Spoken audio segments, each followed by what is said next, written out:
আজ এই মুহূর্তে আমার এই মুক্তি উপলক্ষে আমি বলতে চাই, আমাদের উপর জুলুম করা হয়েছে, এটাকে আমরা সহ্য করে নিলাম।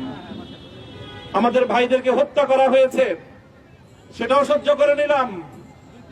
আমরা আমার সন্তানের লাশ কাঁধে তুলে নিয়েছি, সেটাকেও আমি হাসি মুখে বরণ করে নিলাম।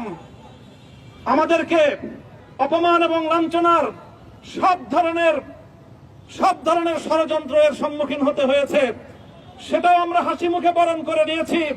কিন্তু আল্লাহর জমিনে আল্লাহ এবং তার রাসূলের কোন অসম্মান এক মুহূর্তের জন্য আমরা বরদাস্ত করে নেব না। আমরা আমাদের সর্বোচ্চ ত্যাগ এবং কোরবানি স্বীকার করতে প্রস্তুত রয়েছি, জীবন দিতে প্রস্তুত রয়েছি।